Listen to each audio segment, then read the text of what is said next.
Recording in progress.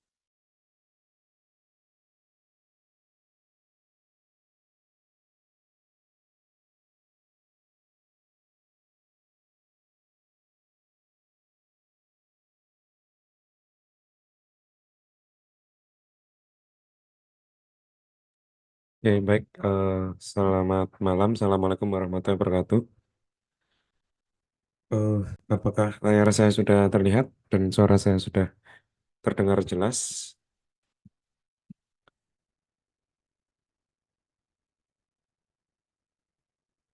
Cek, cek, cek dulu.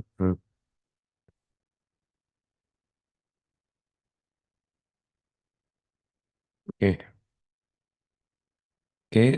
Hari ini kita akan mulai untuk eh, melanjutkan dari pertemuan kemarin.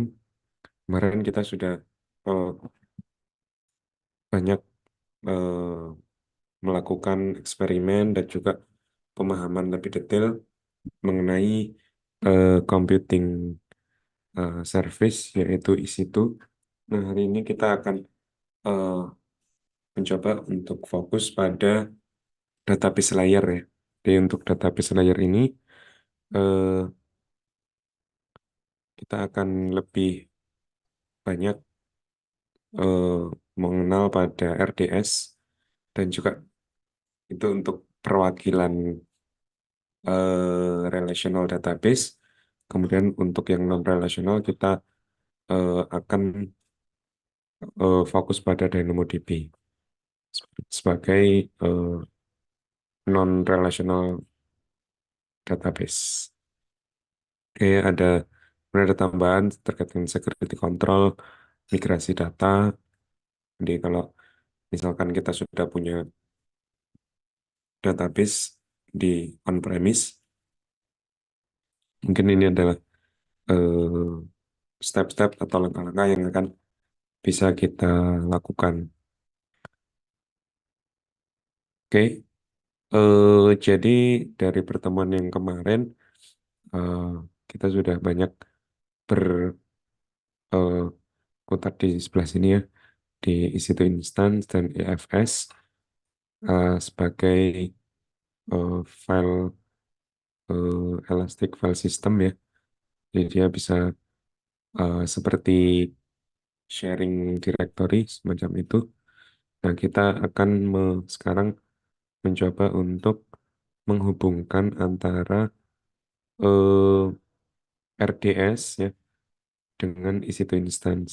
Di mana EC2 Instance-nya ini eh, sepertinya kalau dilihat di gambarnya dia berada di dua private subnetnya berbeda gitu ya. Ini ada private subnet, yang ini ada private subnet juga. Ini nanti yang akan kita coba pahami bagaimana hubungan antara keduanya.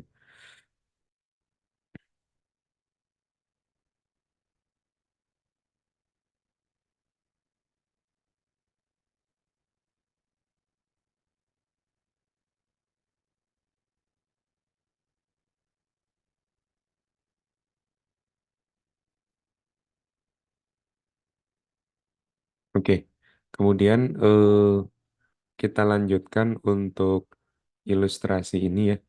Jadi ilustrasi yang sudah pernah kita gunakan sebelumnya.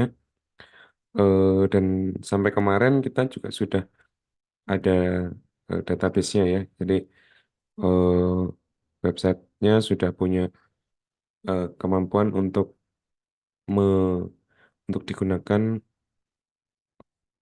untuk order secara online dan juga eh, sudah terdapat order history di database ya. Di database-nya sudah bisa digunakan untuk melihat seorang customer itu dia sudah pernah memesan apa saja. Tapi kemarin yang mungkin teman-teman sudah lakukan ya atau belum mungkin eh, database itu diinstal di EC2 Instance ya. EC2 Instance eh, campur jadi satu dengan web servernya. Di web servernya di situ, database-nya juga di situ.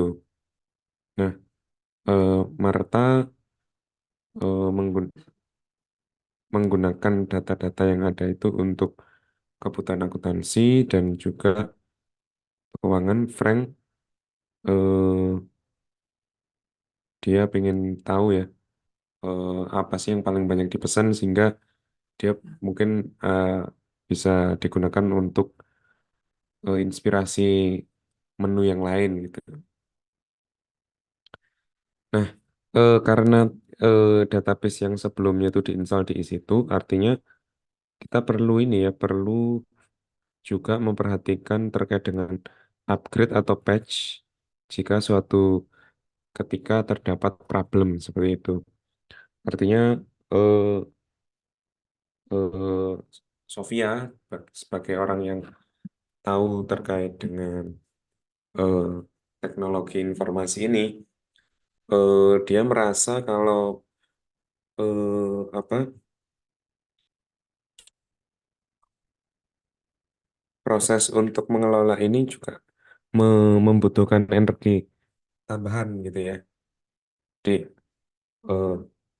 misalkan itu tadi ya, perlu skill untuk mengupgrade, melakukan patch atau perbaikan-perbaikan jika ada problem, kemudian eh, juga fokus pada proses backup ya. Nah, kita pengen bisa menghemat ya, menghemat cost untuk eh, melakukan proses-proses administrasi pada basis data, sehingga dibutuhkan satu solusi yang mungkin bisa mengurangi kompleksitas tersebut, yaitu dengan memilih memilih manage database solution yang sudah disediakan oleh AWS. Nah, dari situ eh, beberapa hal yang mungkin akan eh, diinginkan adalah terkait durability, scalability, dan high performance karena semuanya sudah dimanage oleh tim AWS. Nah, pada modul ini kita akan coba lebih detail eh, mengenal beberapa service database yang ada di AWS beserta kemampuan atau kelebihan-kelebihannya eh, pada layanan yang berbeda-beda ya, sehingga kita bisa memilih kira-kira eh, solusi database yang mana yang paling cocok dengan kebutuhan ini. Kalau melihat eh, apa yang dirasakan oleh Sofia tadi kan, dia nggak pingin ya, dia nggak pingin eh, melakukan, dia nggak pingin melakukan proses administrasi basis data seperti backup, patch, upgrade, dan lain-lain. Oke, itu adalah cerita hari ini ya.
Oke, section 2 kita akan mulai eh, memahami terkait dengan pertimbangan-pertimbangan yang mungkin bisa menjadi pilihan-pilihan terkait dengan database layar ini sendiri.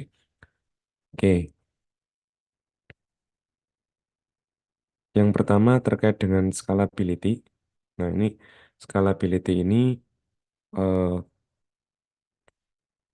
sebagai seorang arsitek, mungkin kita akan memilih beberapa tipe database gitu ya. Eh, ini kaitannya dengan workload apa yang eh, akan eh, di-apply pada database yang ada. Apakah jumlah user yang ada itu sudah ratusan, ribuan, atau seperti apa? Atau mungkin yang lainnya adalah pertimbangan seperti bagaimana behavior dari pengguna database ini. Apakah hanya dalam waktu tertentu saja peaknya penggunaan dalam jumlah apa yang ekstensifnya dalam waktu tertentu aja atau terus-terusan gitu misalkan. Nah, sebelum kita memilih database atau service database apa, tentunya nanti akan ada banyak pilihan ya, akan ada banyak pilihan. Nah, kita coba untuk pastikan berdasarkan use case atau kebutuhan apa sehingga kita memutuskan untuk memilih memilih solusi tersebut. Nah, pertama adalah scalability ya. Eh, di bagian ini, scalability ini jika dibandingkan dengan on-premise database, maka proses untuk scaling up atau penambahan kapasitas itu eh, kalau kita lakukan di cloud service ini, maka scalability ini adalah hal yang eh, mungkin bisa dibilang hal yang sangat mudah untuk dilakukan ya. Sedangkan pada on-premise itu adalah hal yang eh, cukup kompleks ya. Bahkan bisa membutuhkan eh, bisa berjam-jam, berhari-hari atau bahkan berminggu-minggu. Karena kalau kita lihat dampak dari performa database ya yang kaitannya dengan scaling up itu nggak bisa diprediksikan ya. Bisa jadi eh, proses scaling up pada database itu membutuhkan downtime atau database yang ada itu perlu dimatikan dalam jangka waktu tertentu gitu. Sedangkan ini akan menjadi satu problem ya memang kalau misalkan kita pakai acara mematikan servis dan lain-lain. Nah, itu akan terjadi ketika kita under provision atau ketika kita menentukan kebutuhan itu terlalu apa ya rendah, maka aplikasinya barangkali akan berhenti tidak bisa berjalan ya atau hang gitu ya karena kapasitasnya kurang, misalkan seperti itu. eh atau kalau misalkan terjadi over provision, maka eh, kita akan mengalami kerugian secara finansial ya karena kalau eh, seharusnya dia hanya membutuhkan sedikit resource tapi eh, biaya yang kita bayar seakan-akan kita menggunakan apa kapasitas yang besar gitu. Nah, idealnya adalah eh, solusi yang kita pilih ya, resource terkait dengan database itu adalah yang sesuai dengan kebutuhan ya. Kebutuhan dan juga mudah untuk di scaling up sehingga kalau misalkan eh, throughput atau aliran data itu meningkat, dia akan bisa meningkat secara mudah ya, seperti itu. Kemudian yang tadi ya terkait kalau scale up mudah, berarti scale down kalau bisa juga dipermudah gitu. Kalau misalkan oh ternyata kita kebesaran ini kapasitas gini, kita mau di scale down, itu tentunya sangat menguntungkan ya, karena ini kaitannya dengan eh, penghematan kos.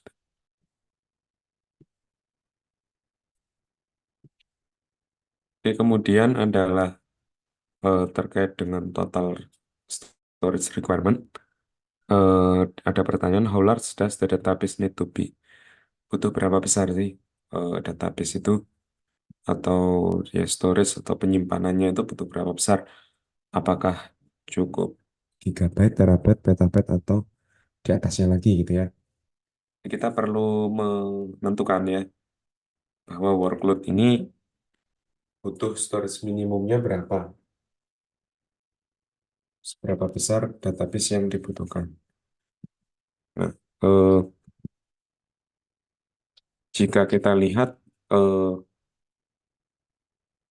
pada arsitektur yang berbeda itu, maka dia bisa jadi membutuhkan apa ya, different maksimum data capacity-nya ya, kapasitasnya juga bisa jadi berbeda. Misalkan eh, ada satu desain yang ideal ya, yang cocok untuk aplikasi tradisional atau aplikasi-aplikasi yang eh, seperti aplikasi-aplikasi yang sudah ada gitu ya.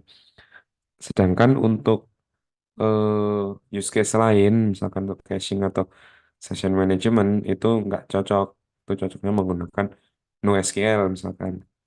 Atau data terkait dengan IoT ya, atau Big Data Application ini mereka punya ini sendiri-sendiri, arsitektur sendiri-sendiri, sehingga eh,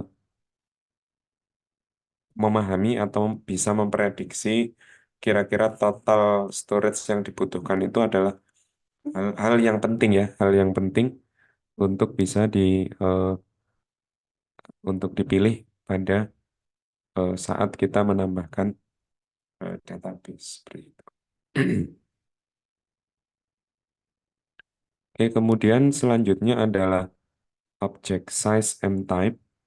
Jadi apakah data yang kita simpan itu simple data structure atau large data object atau keduanya. Jadi tergantung data apa yang akan kita ini. Terus yang terakhir adalah durabilitasnya. Jadi durability ini eh, nyambungnya ada tiga ya, data durability, data availability, dan recoverability.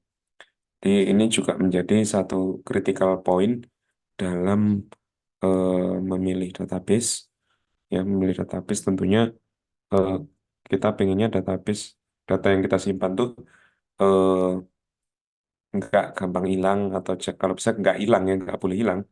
Terus database-nya itu service-nya selalu ada, available ya. Jadi bukan yang sering hilang atau sering down gitu. Kemudian jika terjadi eh, problem atau masalah, mungkin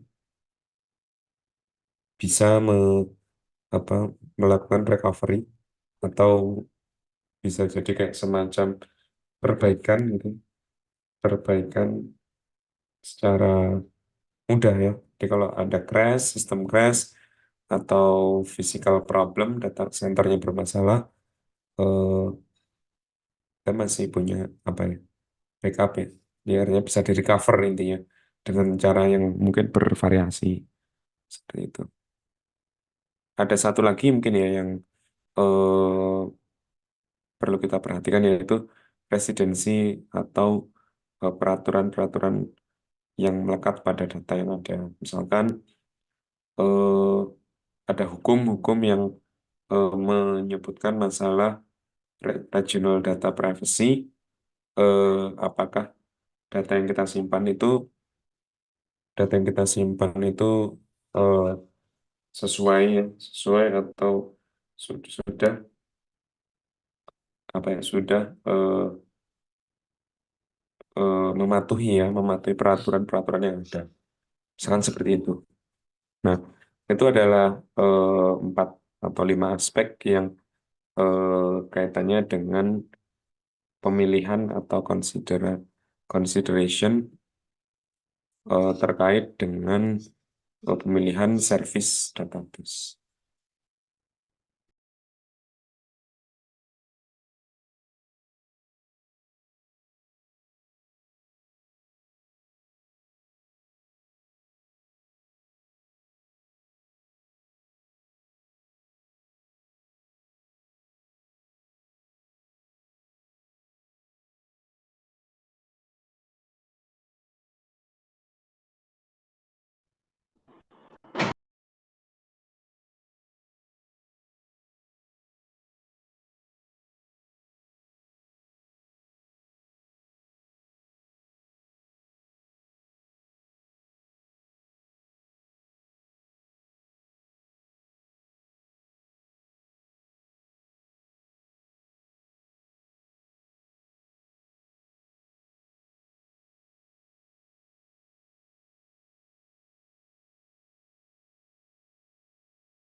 Oke, saya lanjutkan. Ini adalah terkait dengan tipe database ya.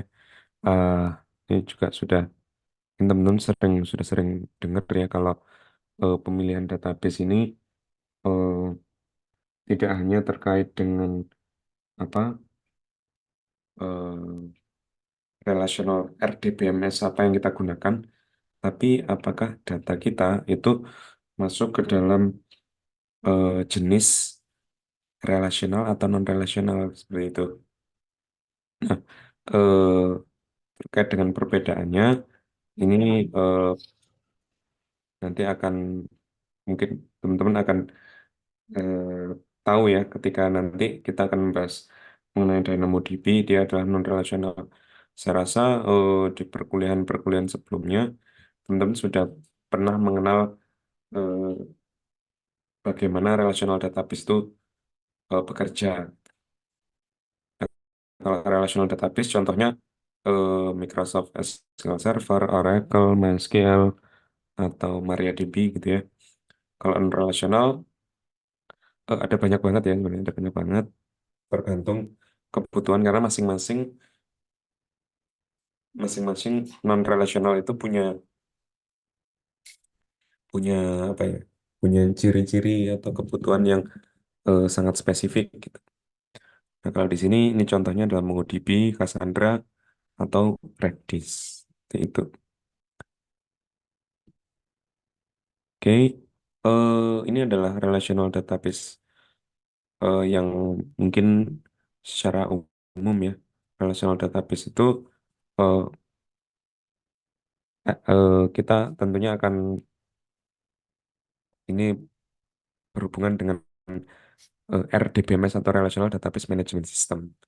Sehingga ini adalah yang paling populer ya jenis database ini ya RDBMS. Mungkin yang banyak digunakan juga ya sampai saat ini yang memang fokusnya adalah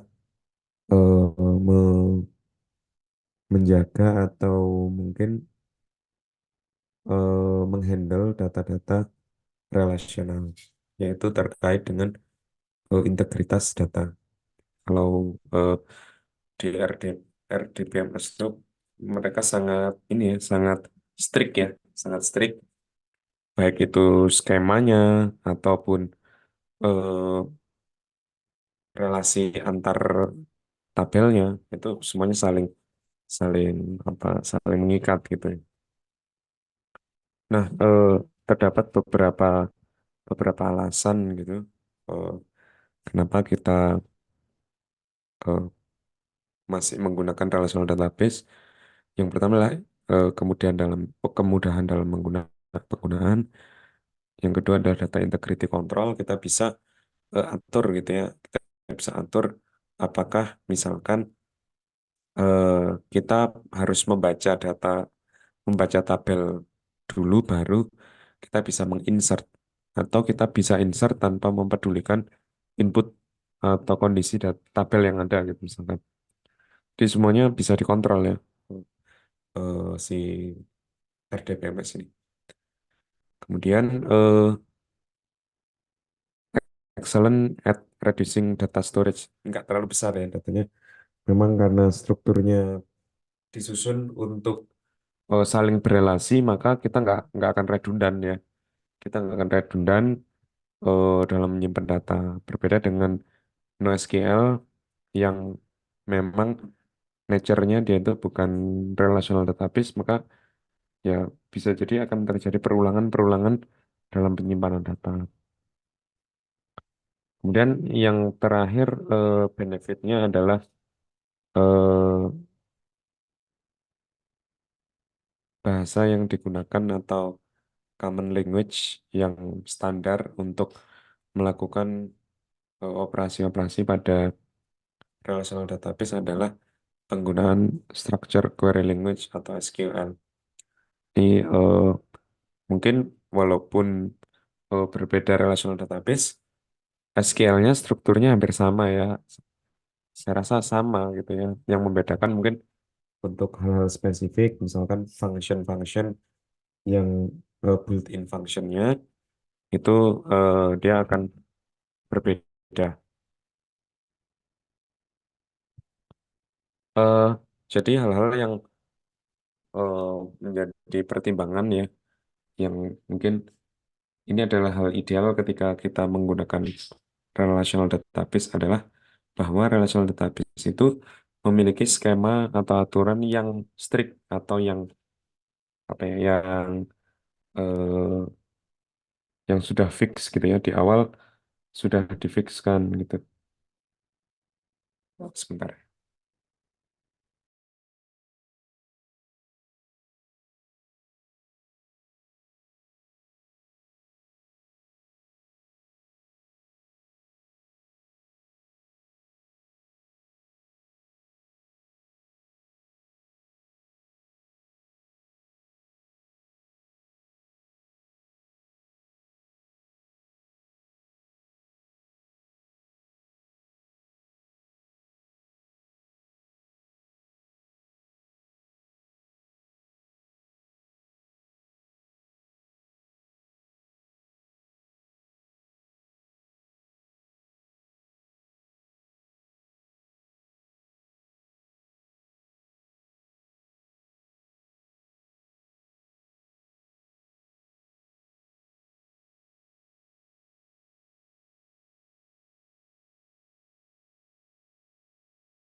Oke, mohon maaf.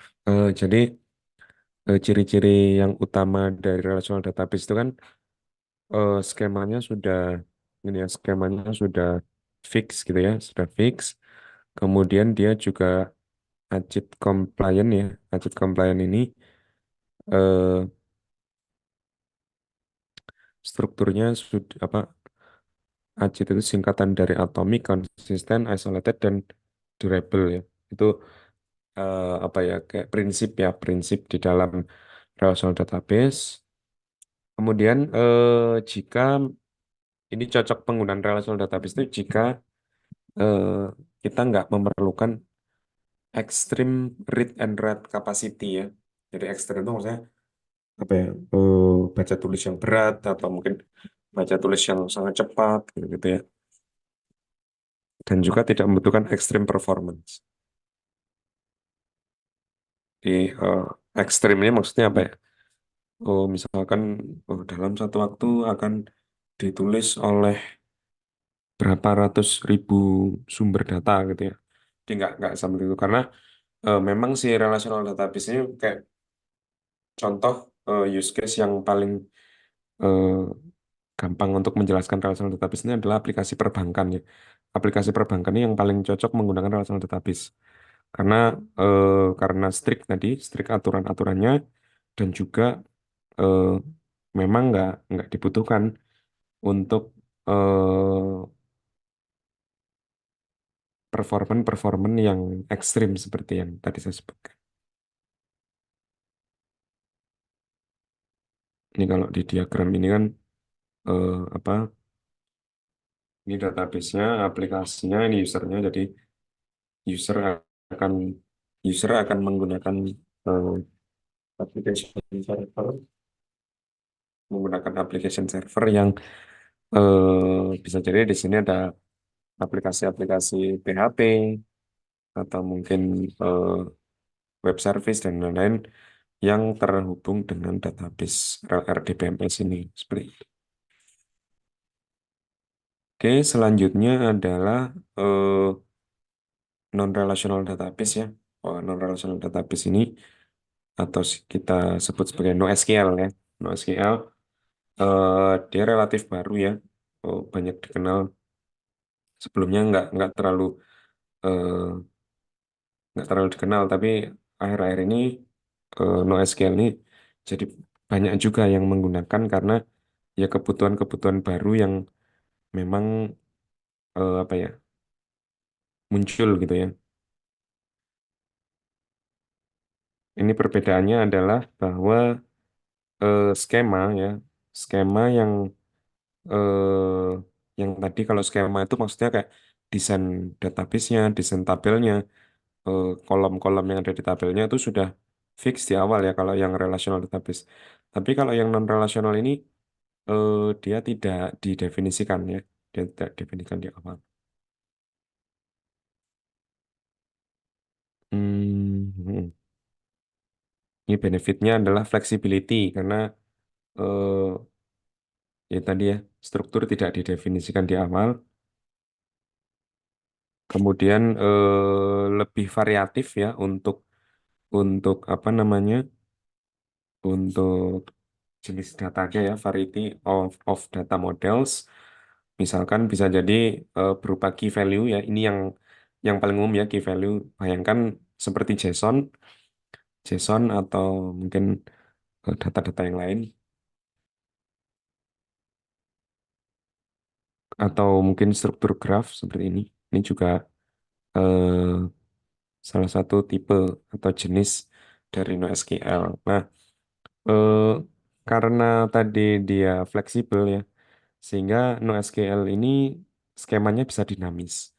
Dinamis dalam artian eh, ketika kita mempunyai data dalam beberapa baris, itu bisa jadi kolomnya beda-beda ya teman-teman. Kolom-kolom yang ada di baris pertama dan baris ketiga bisa jadi beda-beda. Sehingga ini sangat mungkin untuk dilakukan horizontal scaling. Jadi horizontal scaling di sini kita bisa menambahkan jumlah server lebih mudah ya ketimbang tadi yang relasional. Dia lebih sulit untuk dilakukan scaling seperti itu. Karena kalau yang apa relasional itu kan engine-nya bisa jadi di satu tempat aja gitu, tapi nggak bisa dilakukan model-model cluster. Oke, mungkin izin sebentar teman-teman, sebentar.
Oke, saya lanjutkan.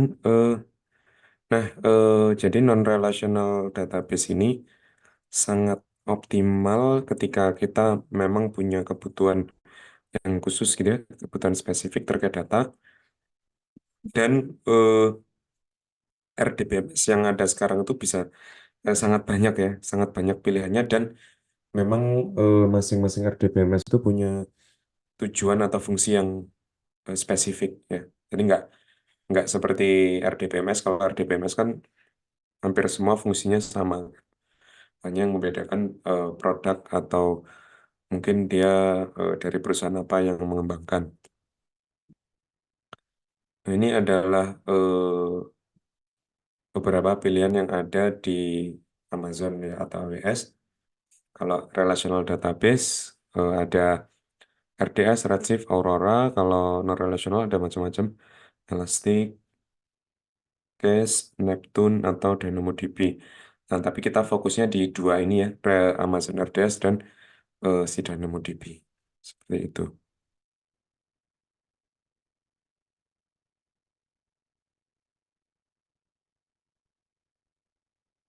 Oke, kemudian, nah ini adalah eh, summary atau kesimpulan dari section 2. Yang pertama yaitu eh, eh, ketika kita memilih database service, kita perlu eh, pertimbangkan beberapa hal terkait scalability, storage requirement, type, size, durability, dan lain-lain. Kemudian eh, yang membedakan antara relasional dan non-relasional seharusnya teman-teman sudah bisa memahami. Mungkin itu ada pertanyaan dulu mungkin.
Oke, saya lanjutkan. Eh, Yaitu terkait dengan RDS ya. Jadi eh, untuk RDS ini atau Relational Database Service ya, dia adalah fully managed Relational Database Service ya. Jadi dia semuanya di manage oleh AWS, sehingga Relational Database yang kita gunakan itu semua berada di cloud. Artinya eh, kita nggak melakukan manage eh, banyak hal ya, nanti akan ada perbandingannya.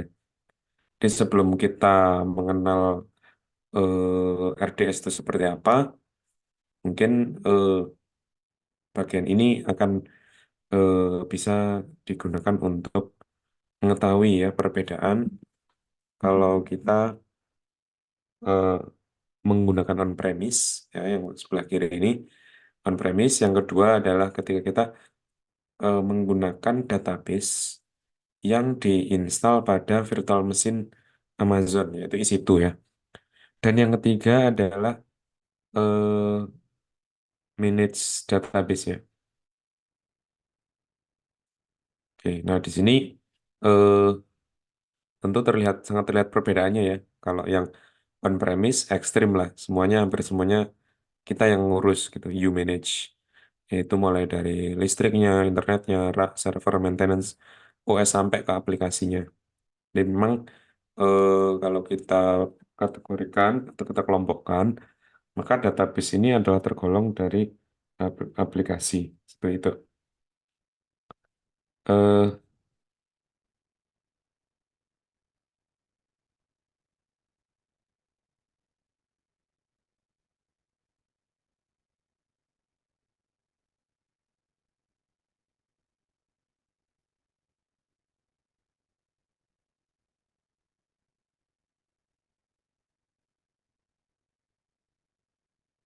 nah, kemudian yang kedua adalah yang ini EC2 ini, mungkin ini konsepnya sudah jelas ya.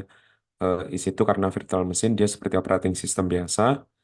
Kita perlu melakukan patch atau perbaikan atau update pada operating system itu sendiri, instalasi database, patch database, backup, dan lain-lain sampai optimasi pada aplikasi database-nya.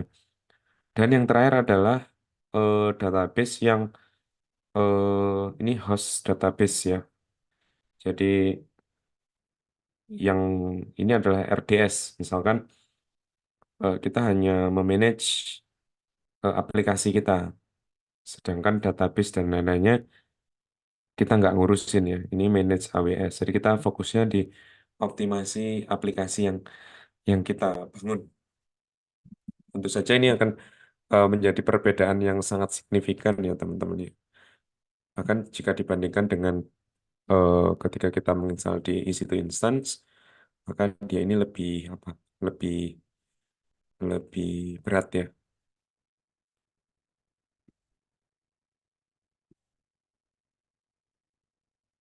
Nah, ini adalah RDS karakteristik ya. Karakteristik-karakteristik yang ada pada RDS. Karena tadi dia adalah fully managed relational database service, maka kita nggak perlu melakukan manage RDS ini. Terus ada access pattern, eh, transaksional atau lag analytics. Ini adalah dua hal yang berbeda ya. Kalau transaksional itu data penyimpanan data biasa. Kalau yang analitik itu, tapi di sini sebenarnya like analytics ya. Jadi analitik tapi yang nggak terlalu apa berat mungkin ya. Analitiknya nggak terlalu berat.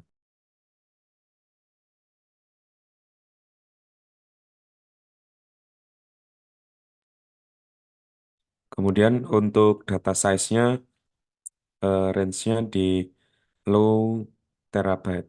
Jadi nggak nggak yang sampai terabyte yang ribuan gitu nggak ya. Tapi eh,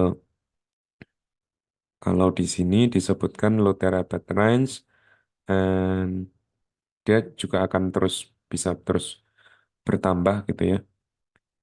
maksimum 64 tera ya, atau kita bisa mendefinisikannya. Untuk pilihan MySQL, MariaDB, Oracle, dan Postgre itu bisa di scaling up sampai 32 tera. Kalau Microsoft SQL Server itu bisa sampai 16 tera aja. Storage scaling is dynamic, jadi bisa naiknya bisa dynamic, berubah-ubah dengan zero downtime. Jadi nggak akan kita misalkan mau naikkan jadi berapa giga gitu ya kapasitas storage-nya. Oh, ini perlu mati dulu berapa menit itu nggak ada di sini.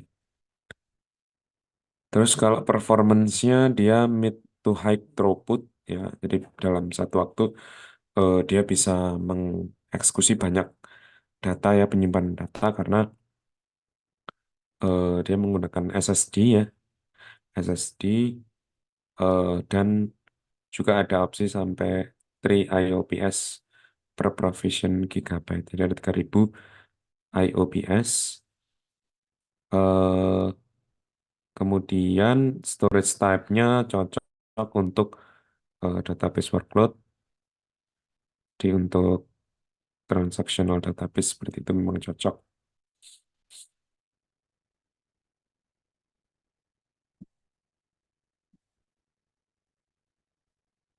Oke, kemudian eh,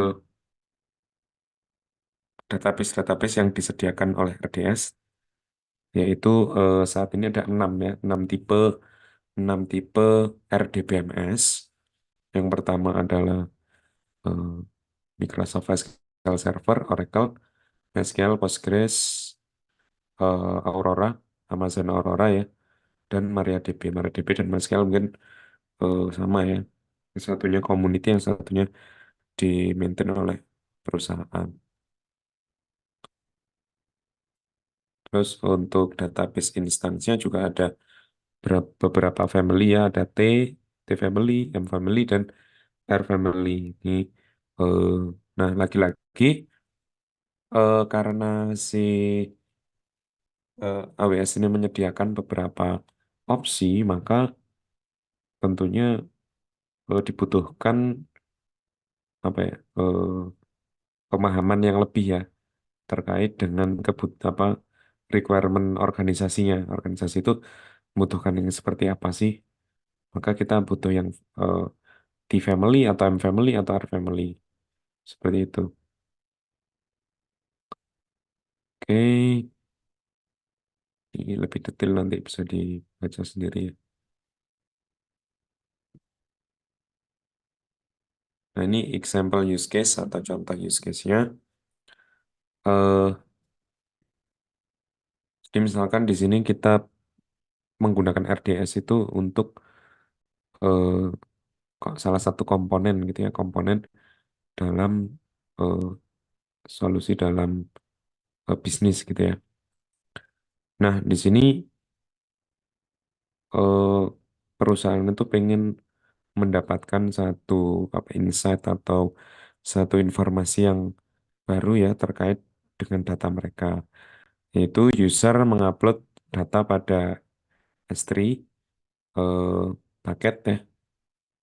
Kemudian isi itu mengolah, mentransform data tersebut eh, secara apa ada interval tertentu gitu ya. Jadi dia ngambil data di bucket yang sebelah kiri data, kemudian dia melakukan transformasi. Nah, transformasinya itu data barunya disimpan ke dalam S3 bucket yang lain ya. Yaitu ada bucket yang namanya new data. Nah, hasil transformasi itu juga disimpan ya. Juga disimpan ke dalam RDS instance data store-nya ya. Nah, itu misalkan untuk kebutuhan-kebutuhan analitik ataupun eh, pengen bisa dilakukan query-query tertentu gitu ya pada data data yang ada.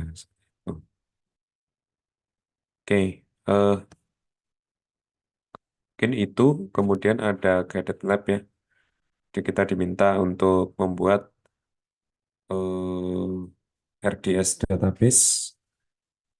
Kalau kita lihat di sini eh, antara web aplikasinya dengan database-nya itu berada pada subnet yang berbeda ya. Subnet kan kemarin definisinya dia adalah subnetwork ya di dalam satu VPC atau di dalam satu VPC yang kalau VPC itu kan bisa multi AZ ya, multi availability zone, itu ada public dan private. Nah, si database ini kita diminta untuk meletakkan di private subnet sehingga eh, jaringan luar atau eh, from internet gateway atau dari internet itu nggak bisa langsung mengakses. Yang bisa mengakses adalah yang si public subnet satu karena memang didefinisikan ya antar subnet ini bisa saling hubungan. Oke.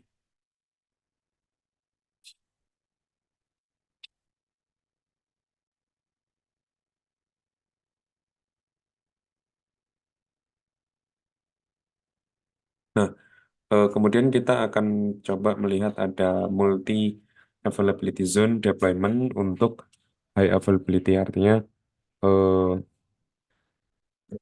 ada auto scaling ya, auto scaling instance yang dia membutuhkan membutuhkan multi multi lokasi untuk memastikan bahwa proses scaling up-nya itu dilakukan pada availability zone yang eh, berbeda gitu ya.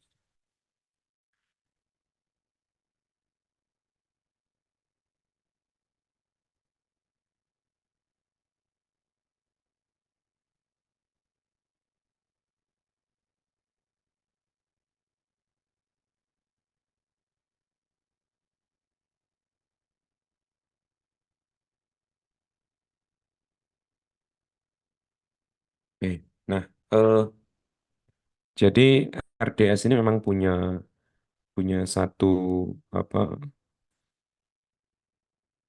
RDS-nya tuh bisa berjalan di dua availability zone yang berbeda ya. Kalau di sini kalau kita lihat eh,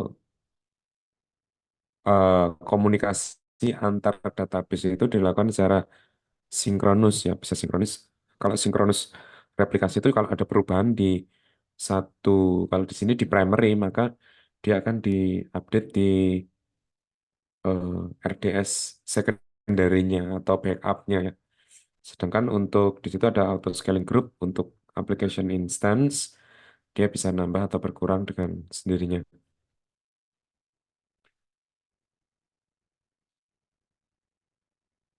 Jadi yang sebelah kanan ya, secondary itu bisa kita juga sering menyebutkan sebagai standby database ya. Standby instance eh, yang menyediakan redundansi atau data redundansi, mengeliminasi adanya I/O freeze, dan juga tentunya kalau misalkan terjadi backup, kita bisa mengurangi latensi ya. Dan kadang-kadang kalau dilakukan backup itu kan database suka agak lemot ya, karena proses backup sendiri juga merupakan mekanisme internal di dalam database.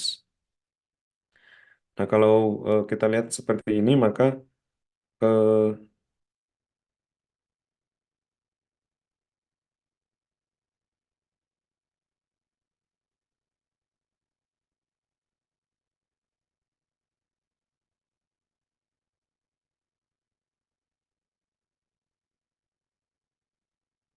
kita bisa lihat ya bahwa eh,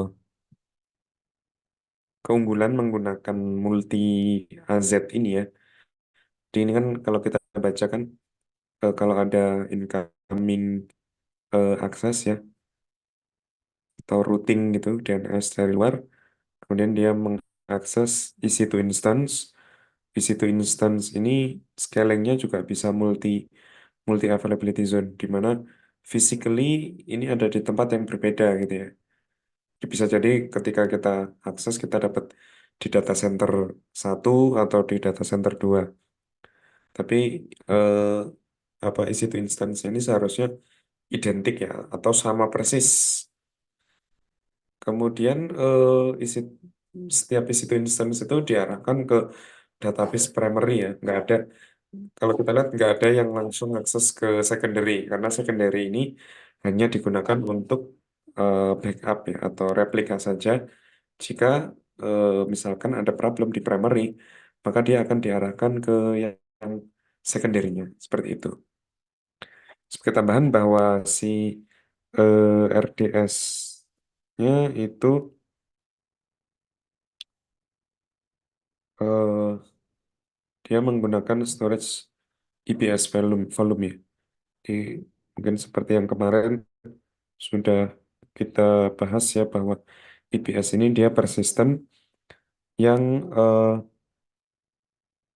akan menyimpan data walaupun terjadi problem atau mungkin ada kegagalan kegagalan database gitu ya, kegagalan database, kegagalan storage, maka eh, storage-nya masih akan tetap ada gitu ya. Kita bisa hapus RDS-nya, terus RDS-nya itu di-connect, RDS yang baru itu bisa kita sambungkan langsung ke IPS volume.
Nah, di situ juga disebutkan bahwa eh, keuntungan dari arsitektur seperti ini akan meningkatkan durabilitasnya,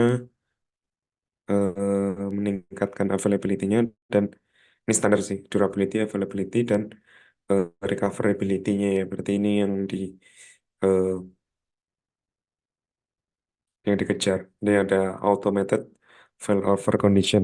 Kalau si primernya bermasalah, maka ini akan bisa diarahkan ke secondary karena tadi disinkronus replikasinya, maka bisa dipastikan bahwa eh, dua dua RDS ini sama gitu ya. Kemudian ada juga eh, model read replika ini. Kalau read replika ini mungkin teman-teman bisa pahami sebentar gitu ya, bahwa eh, kalau kita lihat ini arah panah yang warna ungu dan hijau ini kan semuanya ngarah ke database yang berbeda ya. Dimana kalau read dia ke sini, kalau read and write, read atau write itu ada di sini. Nah, ketika kita pengen kebutuhannya hanya membaca, itu diarahkan ke instance yang read replika ini. Sedangkan kalau untuk menulis itu diarahkan hanya ke sini ya. Tapi tentunya kalau nulis itu ada mekanisme baca atau tulis. Tapi kalau misalkan kita sudah tahu ya query atau query itu hanya select, maka ya kita langsung aja ke read replika ini. Dan di sini mekanisme untuk sinkronisasinya adalah asinkronus, ya replikanya asinkronus, di mana read replika ini eh, asinkronus ini dia nggak langsung ya, misalkan ada input data baru, maka dia akan direplika gitu nggak, tapi bisa jadi pada interval tertentu gitu ya. Model yang seperti ini eh, disupport oleh SQL, MariaDB, Postgre, dan Oracle. Nah, kemudian batasannya adalah 5 read replika per primary. Jadi kalau kita punya primary satu gini, read replikanya maksimal ada 5 ya.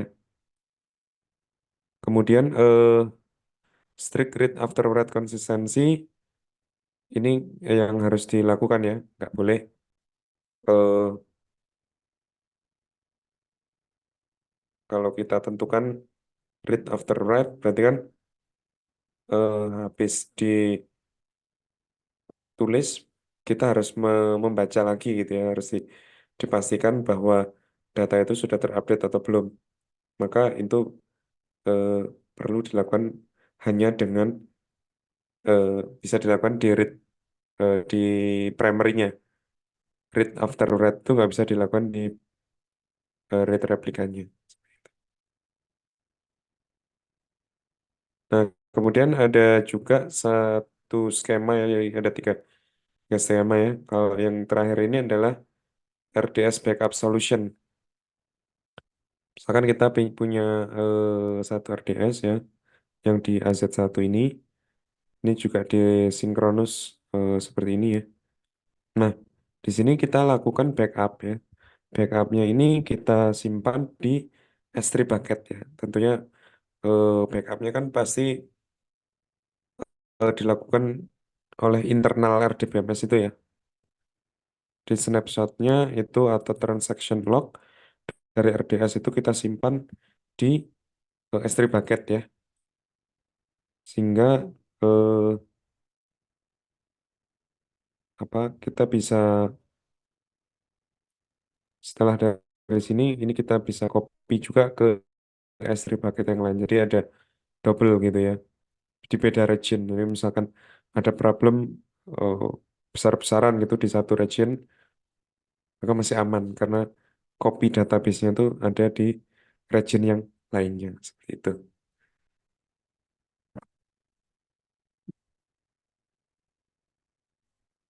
Oke, mungkin nanti ini kita coba di akhir ya kalau masih ada waktu, kita melakukan backup RDS secara otomatis dan model read replica. Oke, di sini juga akan diperkenalkan Amazon Aurora. Dia ini adalah database engine yang dikembangkan oleh eh, tim dari AWS begitu.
Oke, di sini disebutkan bahwa Aurora ini adalah fully managed ya, RDBMS.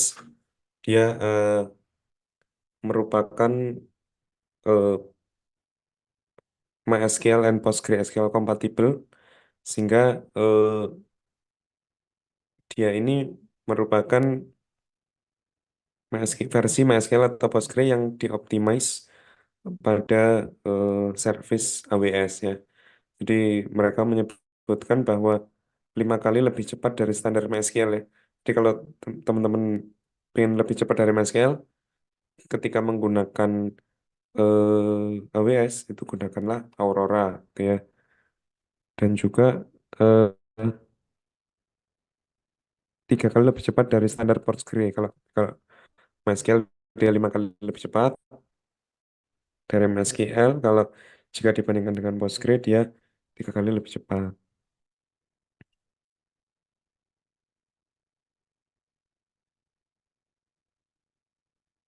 Oke. Nah, ini bisa digunakan untuk OLTP atau Online Transactional Processing. Kemudian dia bisa dilakukan replikasi dengan 6 cara yang berbeda-beda gitu ya pada 3 AZ. Kalau yang tadi kan di channel sebelumnya 2 ya. Dan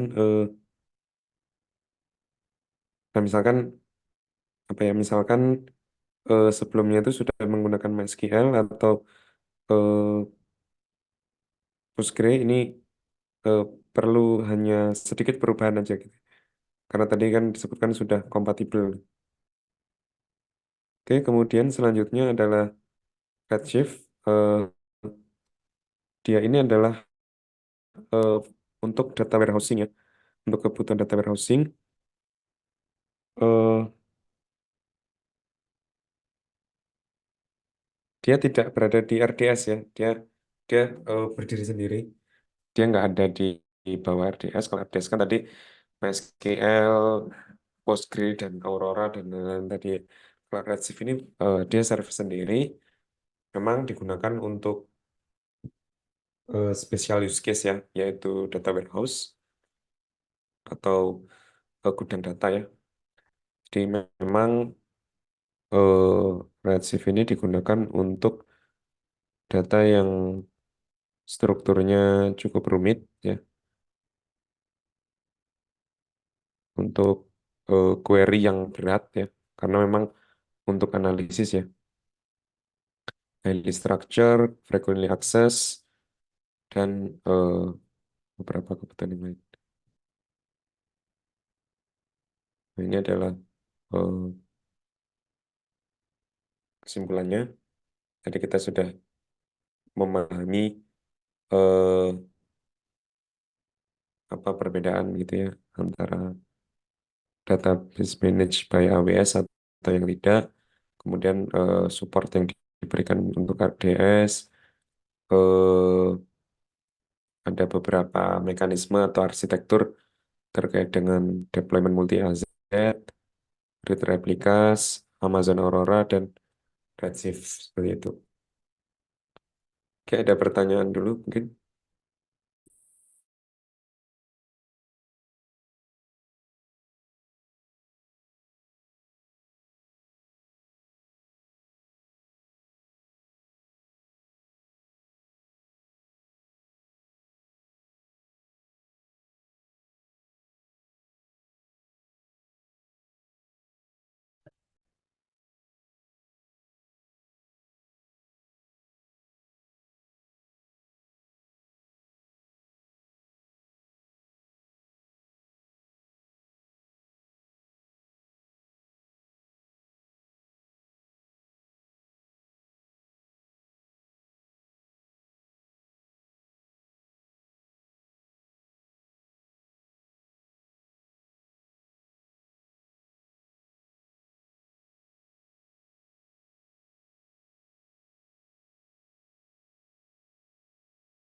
Oke, saya lanjutkan. Eh, Pada section ini kita akan membahas mengenai Amazon DynamoDB, di mana DynamoDB ini merupakan fully managed NoSQL ya, di service database NoSQL yang di manage oleh AWS ya. Jadi eh, yang ditawarkan adalah fast and predictable performance with seamless scalability. Jadi scalability-nya nggak perlu diragukan ya karena eh, nature-nya si NoSQL itu lebih mudah untuk di scalable atau di scaling gitu ya. Di scaling up itu lebih mudah. Kemudian yang kedua adalah dia terkait dengan scaling tadi, kecepatannya sangat tinggi ya, kecepatan aksesnya sangat tinggi.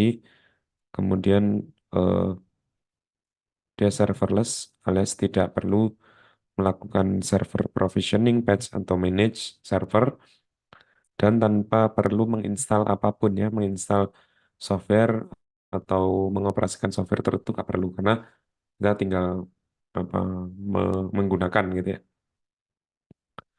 Oke, kemudian enterprise ready ya, dia bisa digunakan untuk eh, untuk melakukan banyak hal ya dan terkait dengan enkripsi, kemudian eh, juga support HCID transaction seperti halnya relational database, kemudian multi-region replika, dia bisa direplika pada region yang berbeda-beda, bisa dilakukan akses kontrol secara detail gitu ya, dan bisa lakukan backup ya, backup dan restore secara mudah. Nah, kemudian eh, akan bisa digunakan cocok gitu ya, use case apa sih karakter-karakter yang eh, menggunakan DynamoDB ini, yaitu sangat cocok digunakan untuk aplikasi-aplikasi yang memiliki volume data yang tinggi ya, jadi high terabyte range. Kalau tadi relational database kan low terabyte range. Kemudian sangat baik digunakan untuk aplikasi-aplikasi yang membutuhkan scaling yang cepat ya, naik atau turun yang cepat. Eh, Jika aplikasi kita itu nggak menggunakan operasi join ya, operasi, operasi join yang kompleks seperti halnya di relational database, karakternya si relational database itu bisa digunakan untuk cocok digunakan untuk eh, complex joins ya. Kemudian juga require ultra high throughput dan low latency dan high throughput. Jadi eh, bisa diakses cepat dan throughput atau data yang mengalir itu data yang mengalir bisa besar gitu ya.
Untuk DynamoDB ini beberapa use case yang mungkin bisa digunakan menggunakan ini adalah untuk gaming gitu ya, atau iklan, atau aplikasi mobile dan lain sebagainya. Kemudian juga relational database. eh, ini kalah ya kalau kalau dengan relational database untuk kompleks join, aplikasi-aplikasi yang membutuhkan kompleks join itu lebih baik menggunakan relational database. Seperti itu. Beberapa fitur tambahnya seperti ini bisa dibaca sendiri. Seperti more than 20 juta request ya per detik gitu ya. Artinya dia sangat sangat apa besar gitu ya kapasitasnya. Nah, kemudian ini ya untuk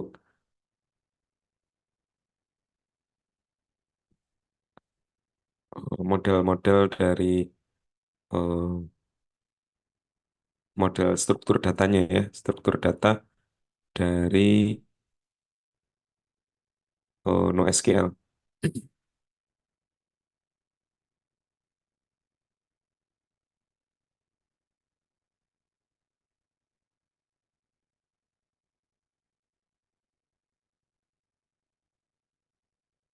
Nah, kita lihat bahwa eh, bentuk modelnya memang seperti ini. Jadi tidak tidak seperti relational database karena NoSQL atau dan DynamoDB ini eh, nggak punya skema yang strict ya. Kalau teman-teman lihat di sini ini menggambarkan baris data gitu ya. Ini baris data masing-masing baris ini kayak punya kolom yang berbeda-beda panjangnya. Ini nggak bisa dilakukan di relational database ya. Nah, di sini juga mereka punya key key tertentu yang memang eh, digunakan untuk melakukan apa ya sorting dan lain-lain gitu.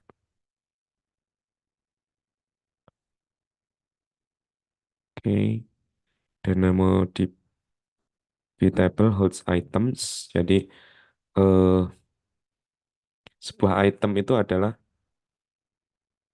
eh, jumlah jumlah atribut ya, eh, jumlah atribut di mana masing-masing atribut itu merupakan key value pair. Jadi kalau kita lihat di sini, item ini adalah collection of attribute.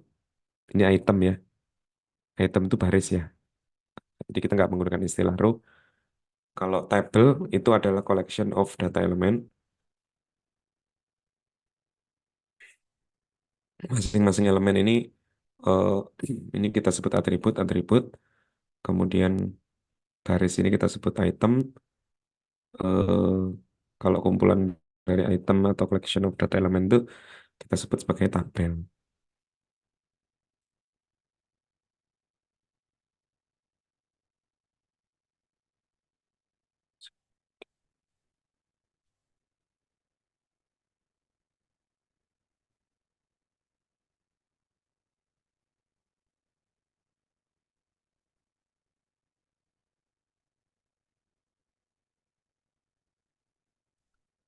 Ada model primary key-nya juga ya.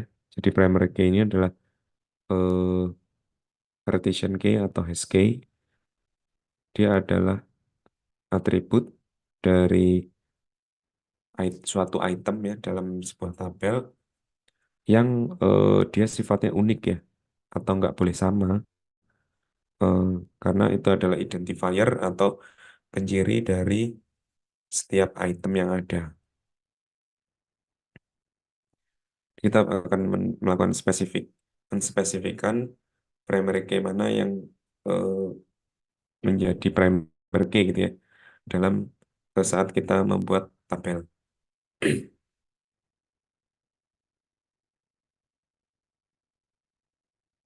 Nah, auto partitioning ini akan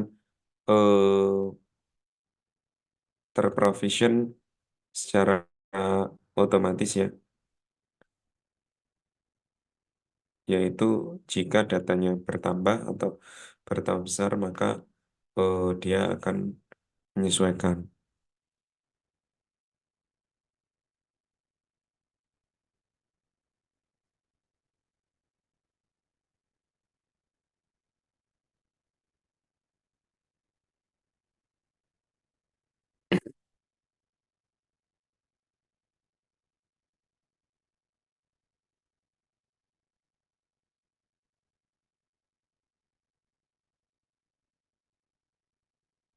Oke, ini cukup jelas. Kalau partisi ini eh, dia ada di partisi yang mana gitu ya. Data itu akan disimpan di tempat mana itu adalah primary key-nya. Nah, ini terkait dengan replika ya, global table. Jadi global table itu eh, secara default DynamoDB akan mereplika data itu pada availability zone yang berbeda-beda dalam region yang sama. Tapi juga eh, ketika kita bisa melakukan replika itu pada region yang berbeda-beda gitu ya. Kalau di sini ada direplika di US West 2, US East 1 atau EU Central 1.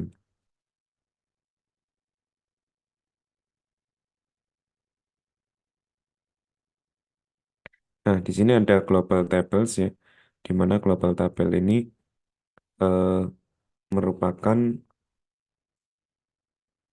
eh, satu cara ya yang digunakan untuk melakukan deployment pada multi-region, multi-master database dan kita tidak perlu membuat atau memaintain ya solusi untuk replikasi.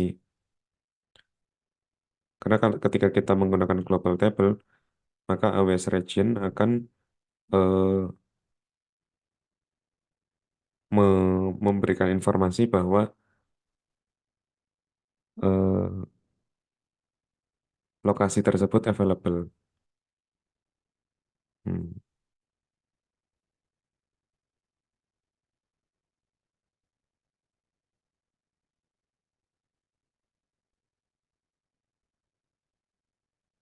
hmm,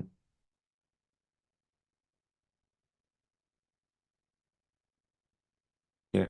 Jadi em, tujuannya adalah sebenarnya ketika adanya global tabel ini kita ngupdate data hanya pada satu region, tapi nanti di region lainnya juga akan mengalami perubahan.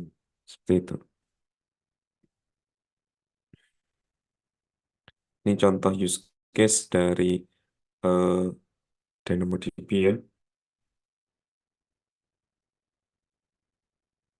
yaitu terkait dengan leaderboard and scoring. Leaderboard and scoring pada apa? Pada game ya. Kalau game itu kan biasanya ada leaderboard atau informasi yang eh, informasi terkait dengan siapa yang eh, juara atau skor skor dari pemain game itu berapa gitu.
Kalau kita lihat di sini pada tabel ini terdapat user ID, game title, top score, dan waktunya, dan informasi win and lose. Nah, ini kalau kita lihat di sini, eh, player akan mengirim data ke game server dan game server akan mengirim ke DynamoDB leaderboard. Nah, di sini kalau kita lihat, game leaderboard ini di-maintain oleh DynamoDB. Eh, Pemain yang terhubung atau mungkin sedang bermain ya pada game server akan mendapatkan informasi melalui interface UI gitu ya. Dan dia akan diupdate ya, akan diupdate jika memang ada perubahan atau ada pemain lain yang menggunakan game ini.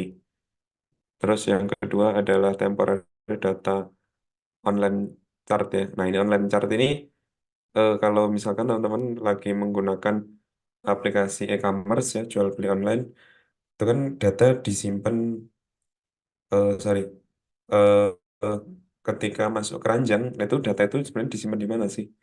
Itu temporary data itu bisa juga menggunakan DynamoDB. Ini ada contoh eh, kasus atau contoh penggunaan temporary data online card pada DynamoDB.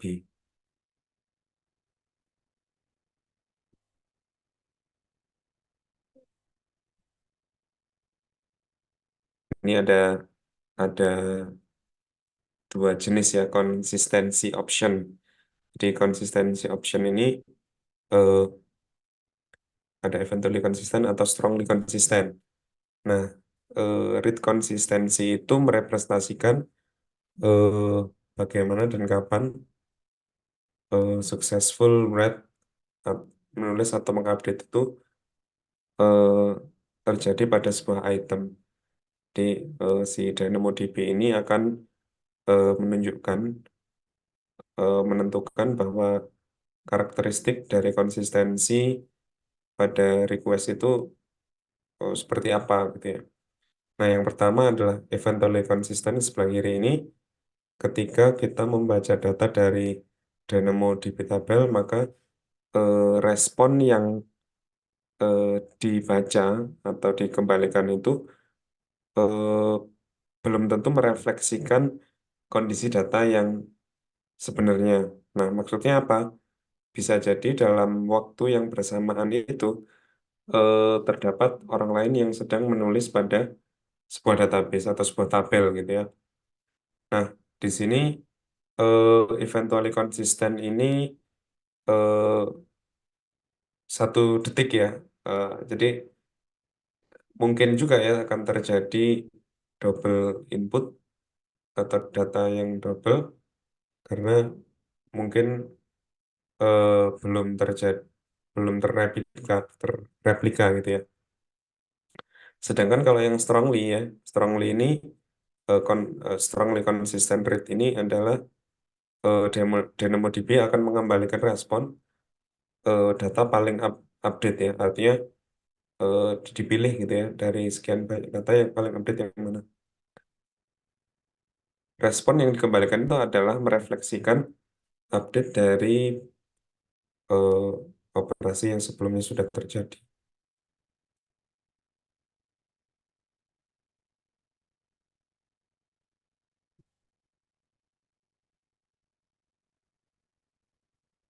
Nah, setelah memahami beberapa contoh ya, Amazon RDS dan Amazon DynamoDB, eh, kira-kira apa yang dibutuhkan oleh eh, cafe yang eh, si Sofia perlu menambahkan database yang RDS atau DynamoDB?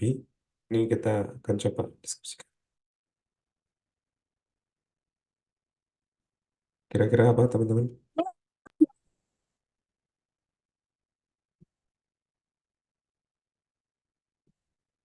Masih ingat tadi use case yang awal?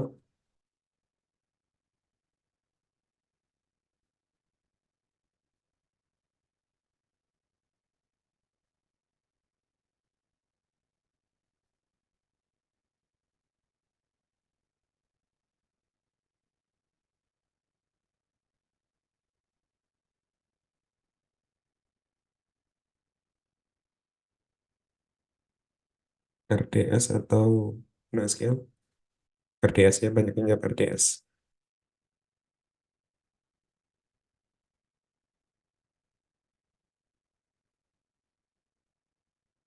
Nah, tadi kan eh, problem utamanya kan mereka pengen menyimpelkan proses administrasi pengelolaan database ya.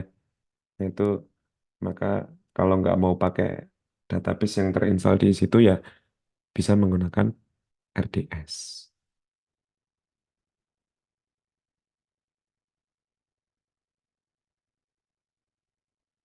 Oke, selanjutnya adalah terkait dengan database security controls.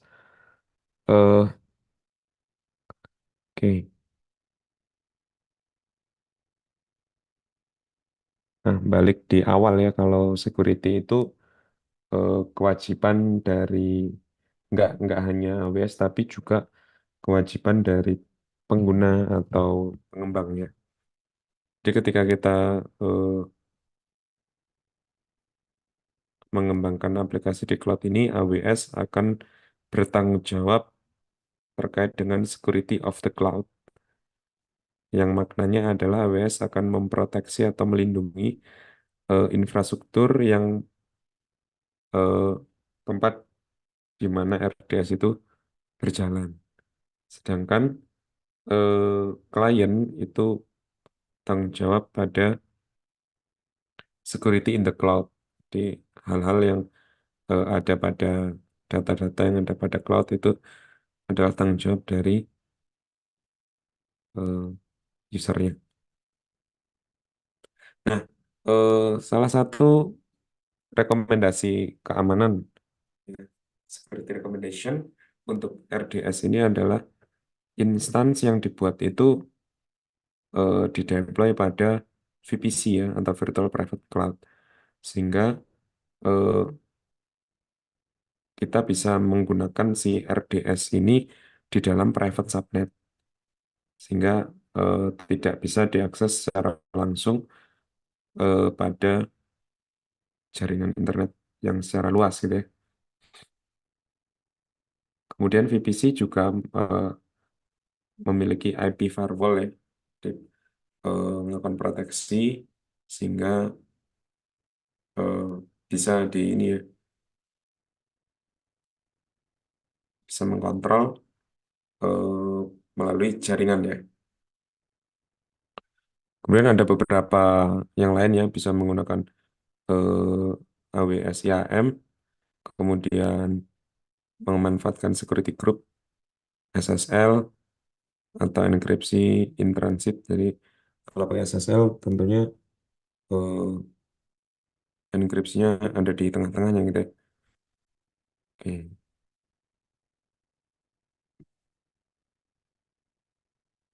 ini adalah beberapa rekomendasi eh, rekomendasi saat mungkin dilakukan apa ya, pengamanan pada tingkat yang berbeda ya. Misalkan di sini eh, IAM rules ya, yaitu terkait dengan autentikasi atau user siapa yang boleh, permissionnya seperti apa. Jika kita hanya membutuhkan akses pada DynamoDB, pada VPC, maka kita perlu ngeset VPC endpoint ya, membatasi akses dan sebagainya.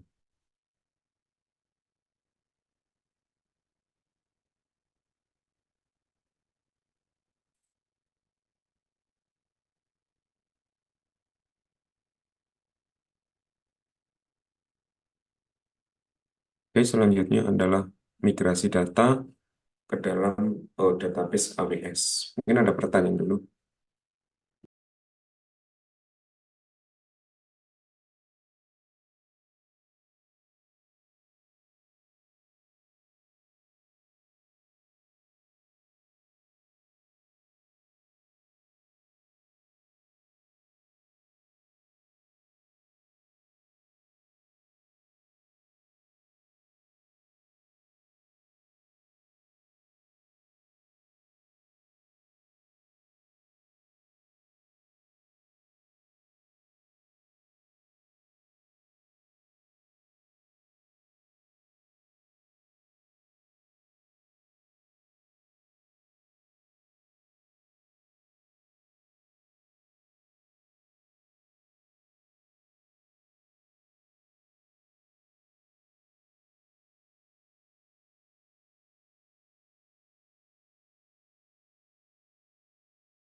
Oke, yaitu saya lanjutkan terkait dengan migrasi data pada database AWS ya.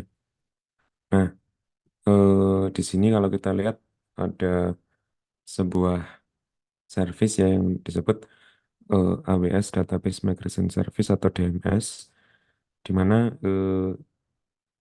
layanan atau service ini tujuannya adalah untuk memigrasi atau memindahkan atau mereplikasi database yang ada ke RDS. Nah, DMS ini akan mendukung eh, atau memberikan support ya pada eh, database yang banyak digunakan ya. Ada banyak, ada banyak sebenarnya listnya ya. Jadi support source database-nya Oracle, SQL Server, MySQL, MariaDB, Postgre, IBM DB2, SAP, MongoDB, dan Amazon Aurora. Itu source-nya, targetnya eh, Oracle, SQL Server, Postgre, MySQL, Redshift, SAP, S3 atau DynamoDB. Itu yang targetnya. Nah ini atau juga si DMS ini support untuk homo homogeneous atau engine yang sama migrasi misalkan dari MySQL ke MySQL gitu ya atau heterogen. Jadi MySQL ke Aurora atau MySQL ke Postgre dan lain-lain. Nah, ini, eh, yang pertama ini kita akan eh, melihat ya, melihat homogeneous conversion ya, dari DBMS yang sama. Oracle Database pada on-premise, targetnya adalah RDS for Oracle Database. Jadi ini adalah tools untuk jembatannya, sehingga dari database on-premise ini bisa ditransfer ke eh, cloud. Sedangkan yang kedua adalah heterogen ya, dari MySQL di dikonversi menjadi Aurora.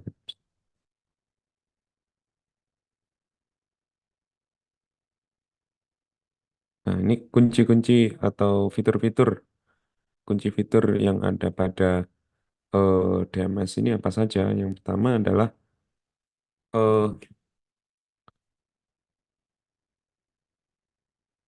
ini bisa digunakan hanya untuk one time migration. Kemudian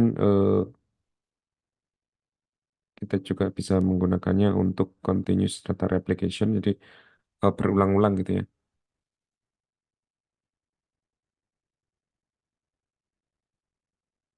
Ini eh, support untuk changing the database engine itu menggunakan skema conversion tool. Jadi skema conversion tool eh, antar RDBMS atau DBMS itu kan kadang masih ada perbedaan ya bagaimana skema skema itu disusun ya.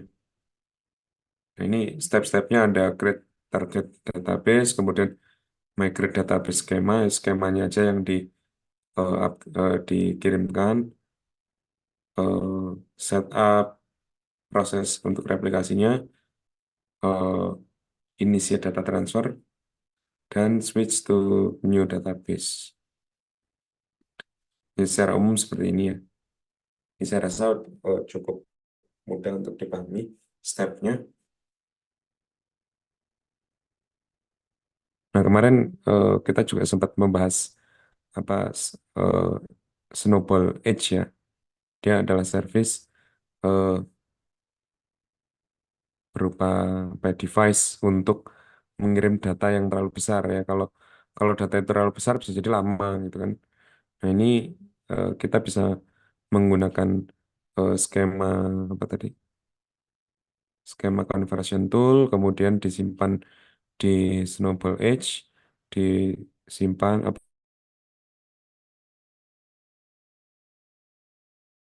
mereka akan menyimpannya di S3 bucket, eh, masuk ke AWS DMS, dan terakhir adalah disimpan di target database yang baru gitu. Ini cocok ketika database yang terlalu besar, kemudian koneksinya terlalu lambat dan kita punya apa privacy security concern ya. Artinya kalau kita langsung upload itu kan mungkin kurang aman ya. Ini kalau ini kita bisa physically kirim.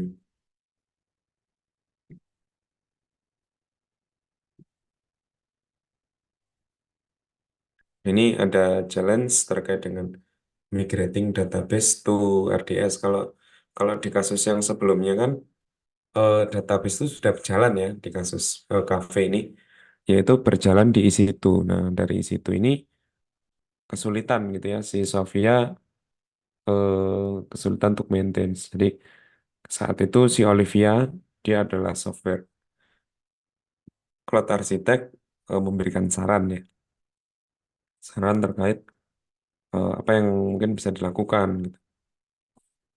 Ini beberapa step yang mungkin kan perlu dilakukan ya, mulai dari membuat RDS, menganalisis database yang ada itu seperti apa, kemudian eh, ekspor gitu ya database yang ada di situ, eh, kerja dengan RDS database, diimport ke sini dan koneksinya dialihkan yang awalnya eh, diarahkan ke apa namanya EC2 instance, database di EC2 instance, sekarang kita arahkan ke RDS. Final produknya adalah seperti ini. Coba kita pahami gitu ya. Dia berada pada satu VPC di mana VPC itu terdiri dari dua AZ ya. Tapi di sini AZ2 itu nggak digunakan ya, belum digunakan. Nah, public subnet untuk isi itu instance yang pertama itu eh, menggunakan Linux ya. Kemudian ada database servernya. Sorry, ada web servernya. Kemudian di dalamnya ada MariaDB itu dicoret ya si MariaDB-nya dicoret. Kalau dicoret itu artinya itu yang akan kita pindah ya teman-teman ya.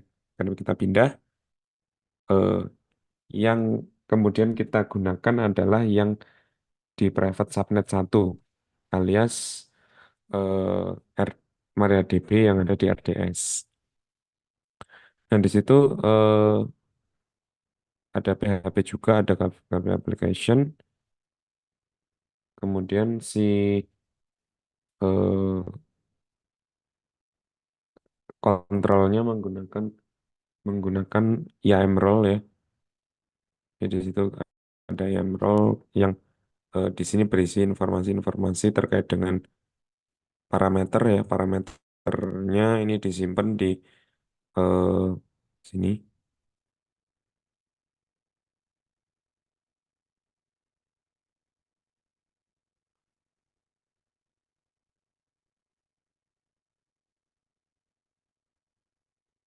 Oke, jadi untuk ini ada pertanyaan gitu ya.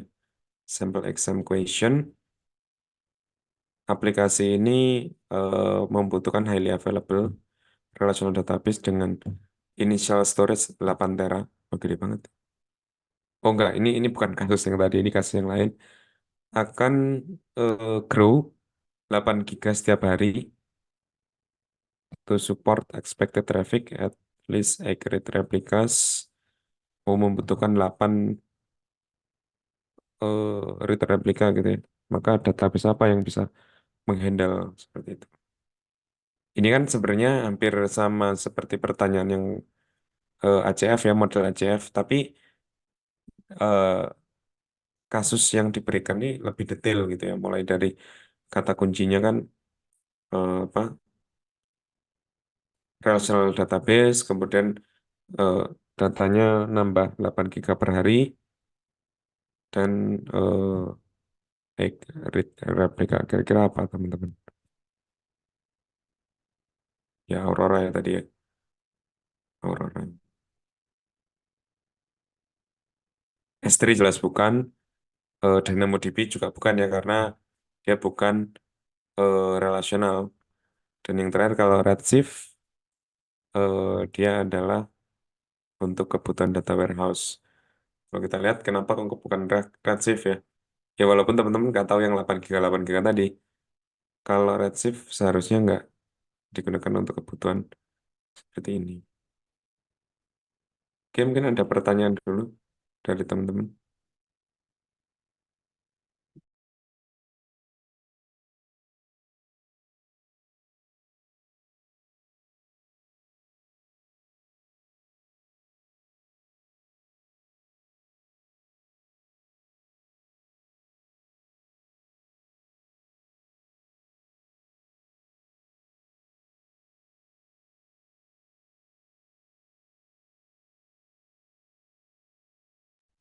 Mungkin ada sisa waktu, bisa kita coba-coba lihat gitu ya. Share screen.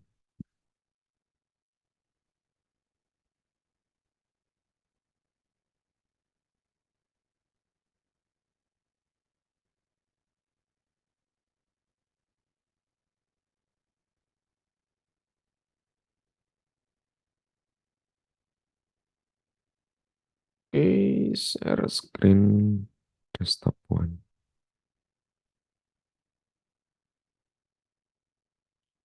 Waduh.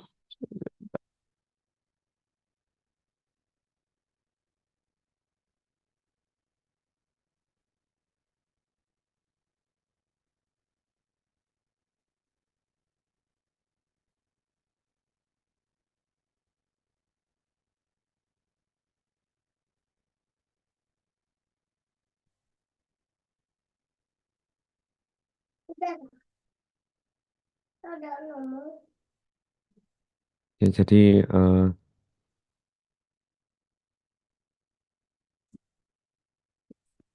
share screen pakai student view.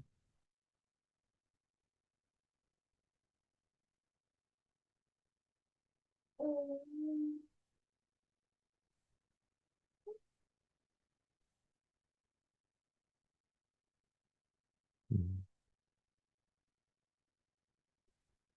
Share. Oke.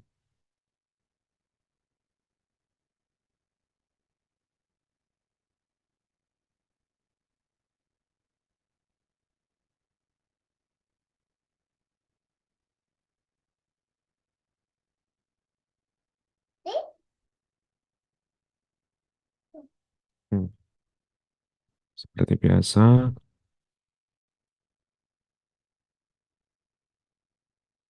kita ke sandbox.